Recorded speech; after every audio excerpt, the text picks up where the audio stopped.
یہ طالبان کون ہیں، کہاں سے آ گئے ہیں؟ کوئی 30 سال پہلے تو ان کا کوئی تذکرہ نہیں تھا۔ ہاں،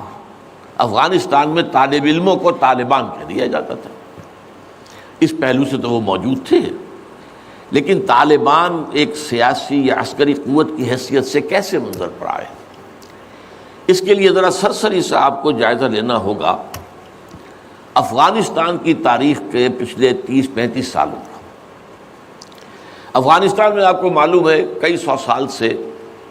ایک بادشاہی نظام چل رہا تھا، اور اکثر و بیشتر بڑا اطمینان کے ساتھ چل رہا تھا، امن کے ساتھ چل رہا تھا۔ اگرچہ افغانستان کے جو دیہی علاقے تھے ان میں رہنے والوں کی جو اکثریت، عظیم اکثریت ہے، وہ بڑی شدید مذہبی انداز کی تھی، نماز، روزہ اور اس پردہ، حجاب، یہ ان کے کلچر میں شامل ہے۔ یوں سمجھیے کہ یہ مذہب ہونے کا پہلو بعد میں آتا ہے، ان کے کلچر کا جز ہے۔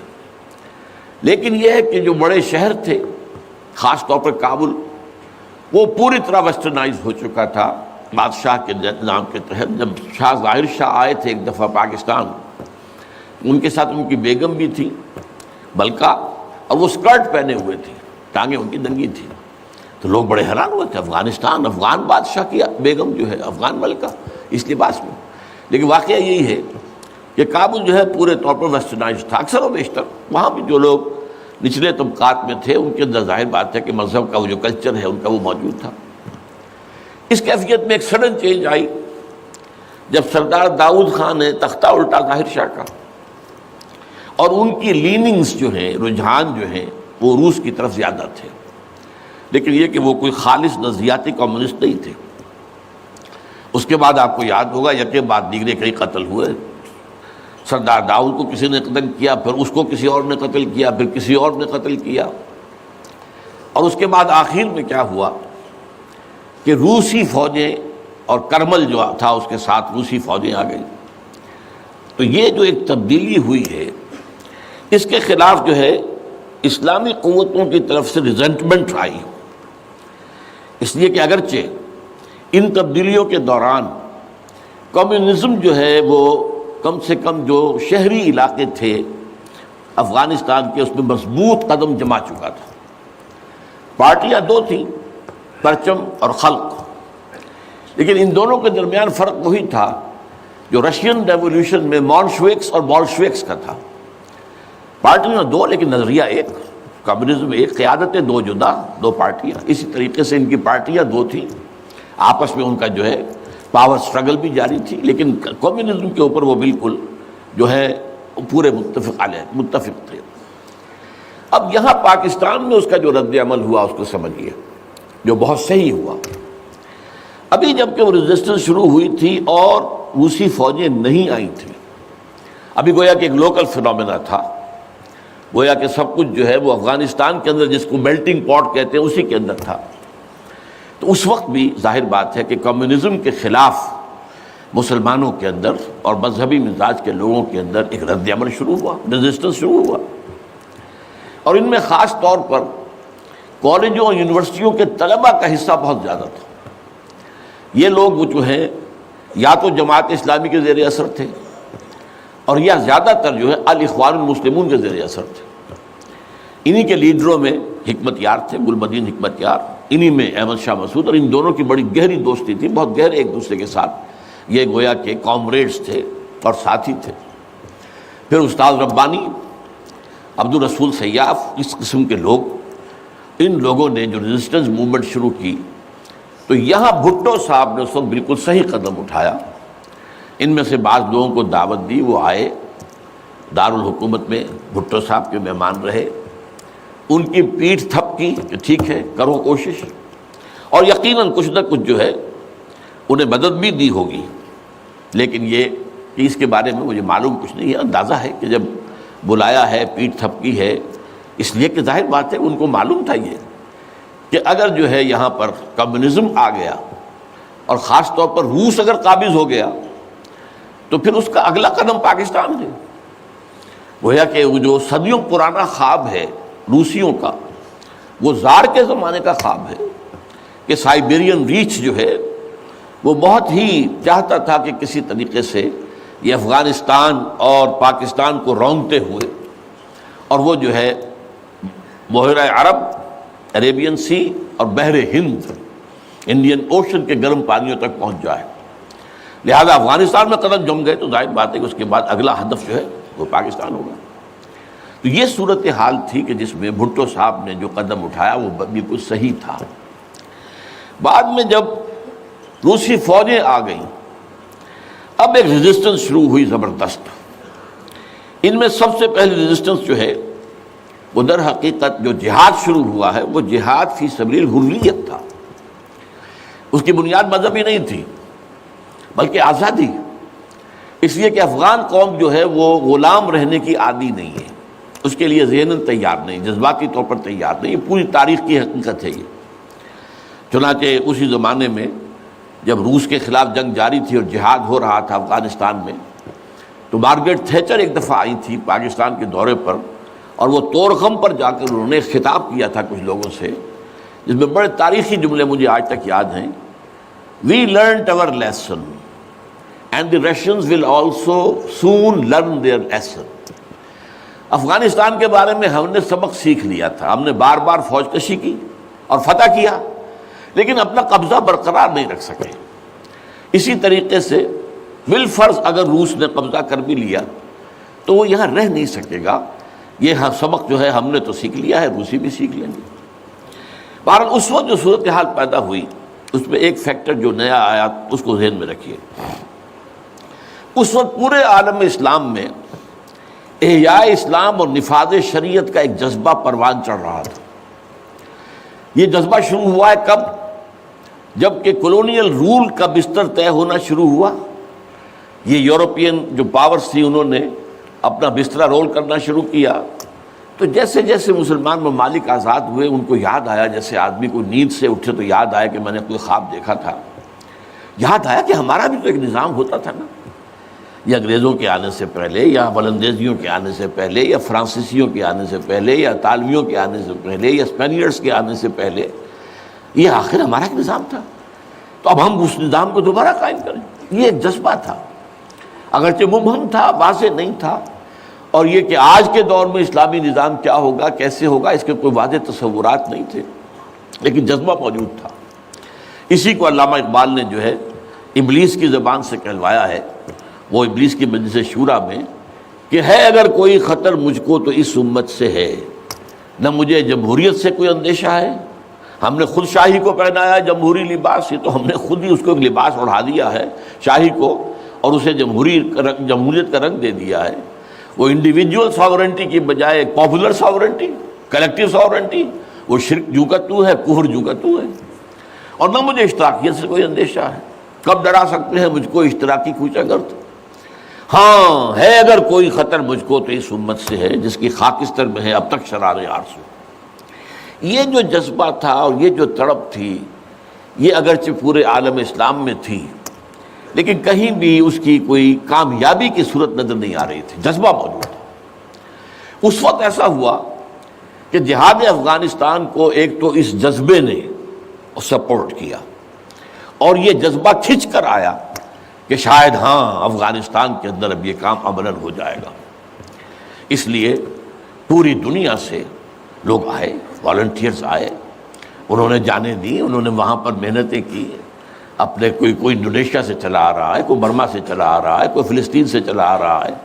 کوئی فلپائن سے چلا آ رہا ہے، کوئی تھائی لینڈ سے چلا آ رہا ہے، کوئی سعودی عرب سے چلا آ رہا ہے، کوئی مصر سے چلا آ رہا ہے، کوئی لیبیا سے چلا آ رہا ہے، کوئی چچنیا سے چلا آ رہا ہے، یہ سارے لوگ آئے وہاں، اس لیے کہ جذبہ یہ کہا گیا کہ یہ جہاد فی سبیل اللہ ہے۔ میں واضح کر چکا ہوں کہ میرے نزدیک وہ جہاد فی سبیل اللہ نہیں تھا۔ جہاد فی سبیل اللہ کی جو شرائط ہیں وہ یہ ہے کہ پہلے دعوت اور اس میں اتمام حجت، پھر جو دعوت کو قبول کرے انہیں منظم کرنا، ڈسپلن آرگنائزیشن میں لانا، ایک امیر کے تابع ہو کر اس سے بیعت کر کے، اور پھر یہ کہ ان کی تربیت، ان کا تزکیہ یہ ہو کہ دل میں سوائے اللہ کی رضا کے کوئی اور جذبہ باقی نہ رہ جائے۔ یہ مال و دولت دنیا یہ نہیں، کچھ نہیں، نہ حکومت نہ سیادت، صرف اللہ کی رضا، اور یہ کہ جذبہ اتنا ابھر آئے کہ تن من دھن حتیٰ کہ جان دینے کے لیے تیار ہو جائے۔ یہ ساری شرائط ہیں جہاد فی سبیل اللہ کی۔ ظاہر بات ہے کہ وہاں پر تو جو ایک دم حملہ ہو گیا اور روسی فوجی آ گئے تو نہ ان کاموں کا موقع تھا نہ اس کے لیے وقت تھا، وہ لوگ کھڑے ہو گئے۔ یہ جہاد فی سبیل الحریت تھا،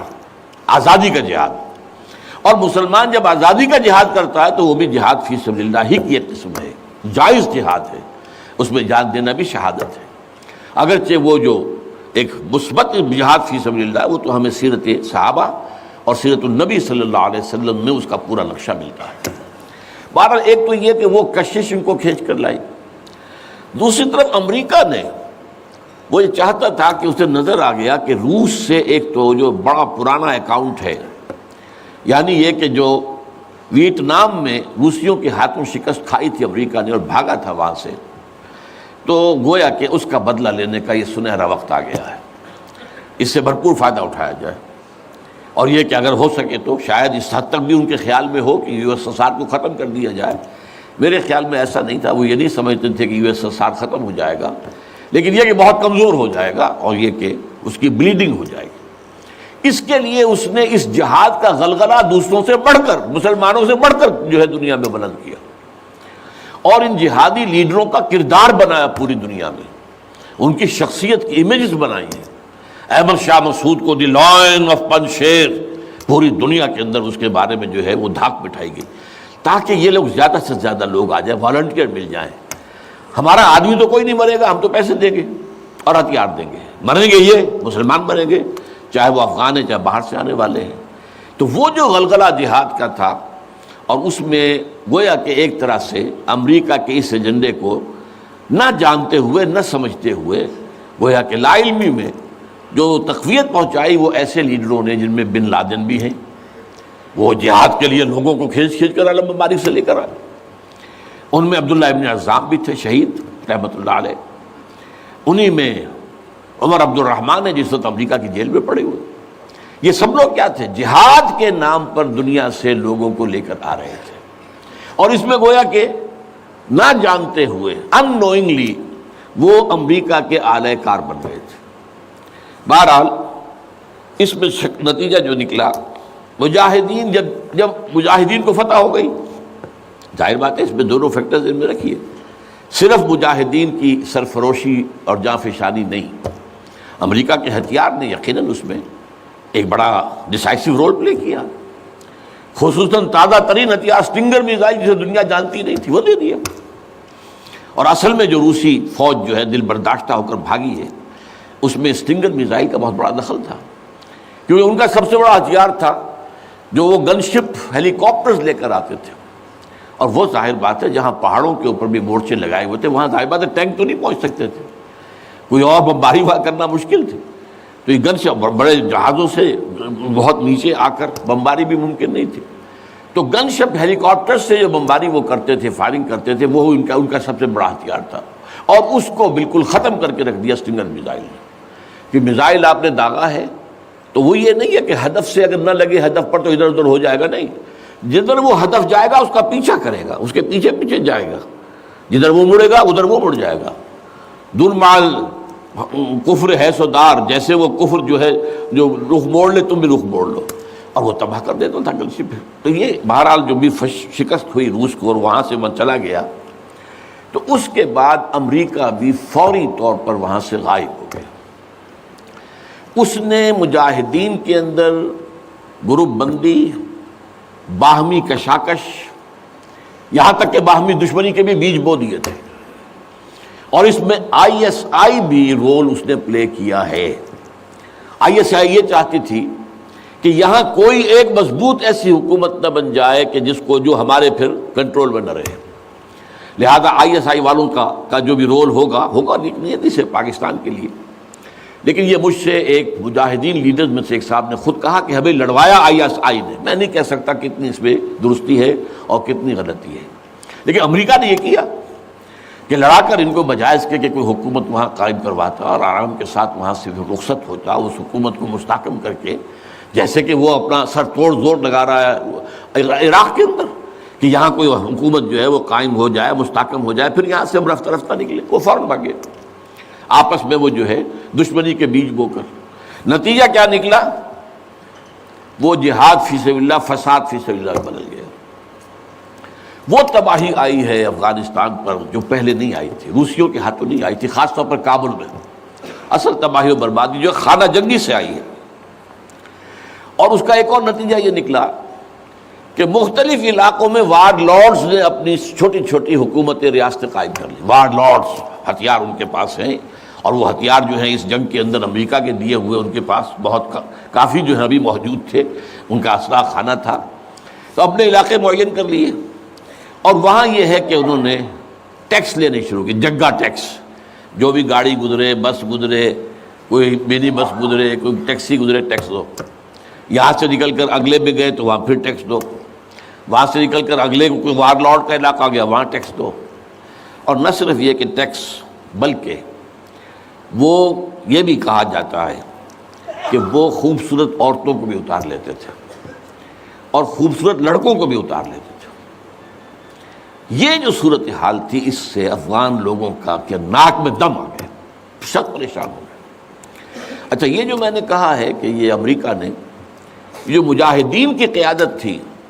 اسے آپس میں لڑا کر پھر یہاں سے بھاگ جانے کے اندر آفیت سمجھی، اس کی وجہ یہ تھی امریکہ کو اندیشہ تھا کہ یہ لوگ پڑھے لکھے جدید تعلیم یافتہ ہیں، یہ انجینئرز ہیں، گلبدین حکمت یار،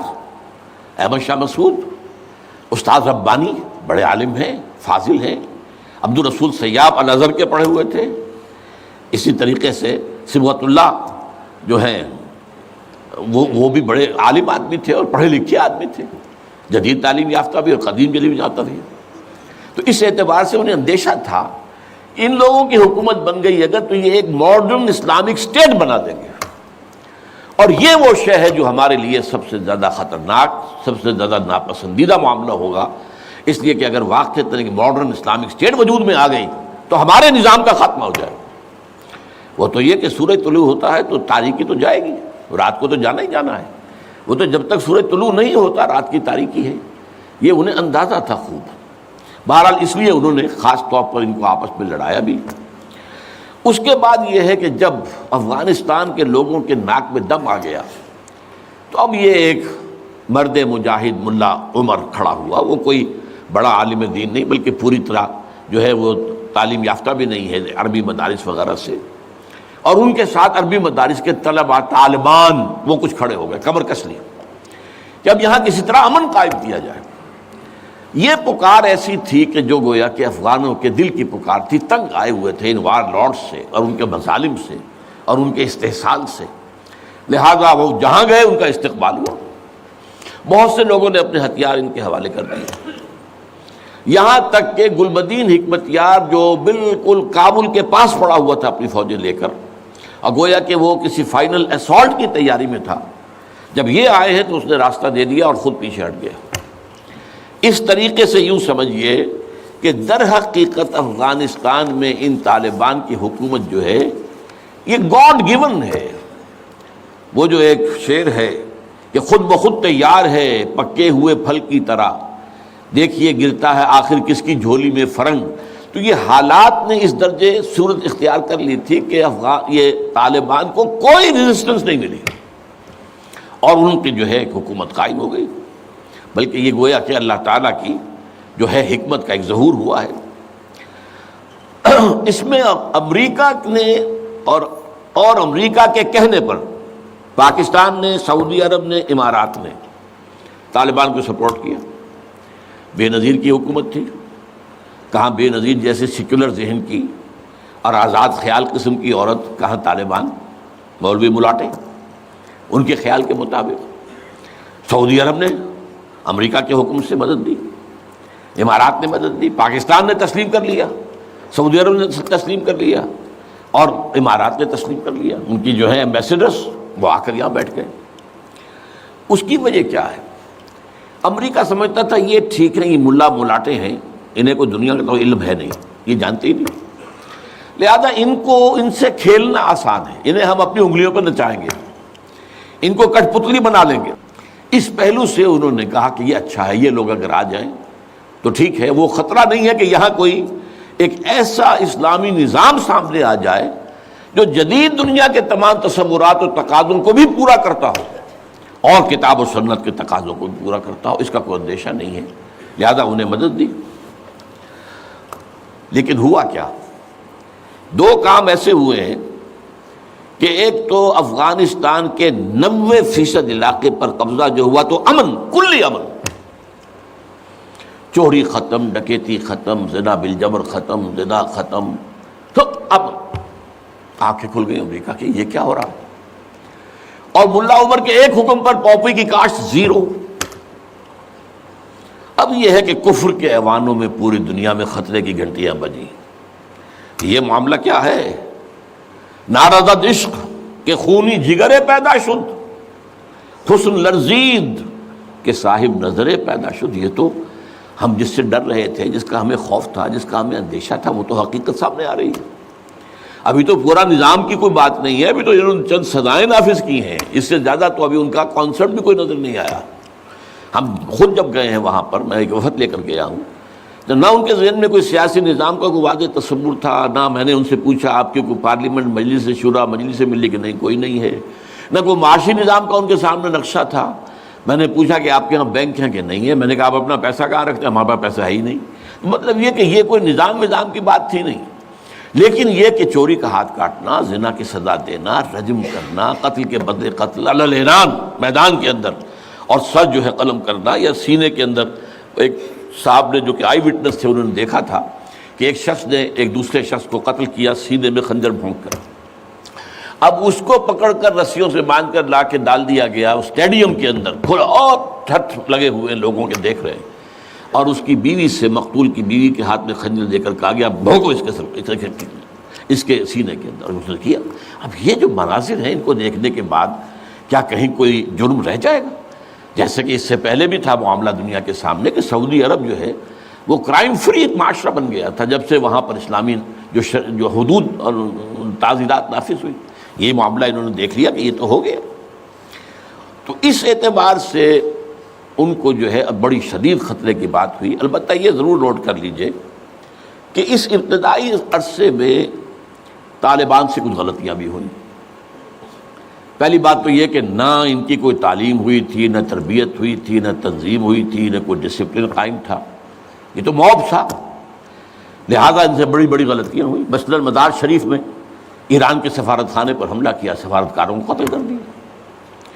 پھر یہ کہ ان کے اندر مذہبی شدت پسندی بہت تھی، کٹر حنفیت، اور اس کے اندر کچھ نہ کچھ تشدد کا ایلیمنٹ بھی۔ ظاہر بات ہے ان عام لوگوں کے، ان پڑھ لوگ، اب ان کے ذہن میں جو چیزیں تھیں، داڑھی جو ہے سنت موقدہ ہے، نہیں رکھتا اس کو سزا دو، اور حجام جو ہے اس کا سر قلم کر دو اگر وہ شیونگ کرتا ہے تو۔ اسی طریقے سے پردے کا شدت کے ساتھ نفاذ کیا گیا، عورتیں باہر کیوں نکلیں، اپنے گھروں میں رہو، یا یہ کہ پورا برقع لے کر نکلو۔ جو بھی آپ کے ہاں دنیا بھر میں شٹل کاک جس کو کہتے ہیں، وہ جو ایک خیمے کی شکل میں ہوتا ہے، تو وہ لے لو۔ تو اس حوالے سے سخت تشدد پسندی بھی ہوئی ہے، اور کچھ غلطیاں بھی ہوئی ہیں، کچھ زیادتیاں بھی ہوئی ہیں، اور کچھ انتہائی تنگ نظر مذہبیت بھی ہوا۔ یہ حقائق ہیں جو ہمیں ماننے پڑیں گے۔ اب جب پوری دنیا کے اندر یہ ایک خطرے کی گھنٹیاں بج گئیں عالم کفر کے اندر کہ نارضت عشق کہ خونی جگر پیدا شد، وہ تو آ گیا، خونی جگر رکھنے والا وہ تو سامنے آ گیا، وہ خطرہ جس سے ہم ڈر رہے تھے، کہاں رہے تھے۔ اس لیے کہ آپ کو معلوم ہے کہ جب USSR کا خاتمہ ہوا ہے اور اس کے بعد جو ہے نیٹو کو اثر نو آرگنائز کرنے کی باتیں شروع ہوئیں، توسیع کی شروع ہوئی، تو کسی سے نے پوچھا نیٹو چیف سے، گورنر ان چیف سے، کہ اب آپ کس کے لیے، آپ کا جو دشمن تھا جس کے لیے آپ نے سارے دھندے بنائے تھے، سیٹو بھی تھا، سینٹو بھی تھا، اور نیٹو بھی تھا، اور سب سے بڑا معاملہ نیٹو کا تھا، تو اب تو تمہارا وہ دشمن ختم ہو گیا، تمہارے سامنے، تمہارے گھٹنوں، تمہارے قدموں میں پڑا ہوا ہے، تم سے مدد کی بھیک مانگ رہا ہے، تو تمہیں کیا خوف ہے؟ تو انہوں نے کہا ہمیں اب اسلامک فنڈامنٹلزم کا خطرہ ہے۔ اس کے لیے گویا کہ they started to gird up their loins، اپنی جو ہے کمر کسنے کے لیے انہوں نے پروگرام بنا لیا۔ اور اس کے لیے نوٹ کیجئے 9/11 کا حادثہ فاجعہ خود کروایا، یہ ثابت شدہ حقیقت ہے اس وقت۔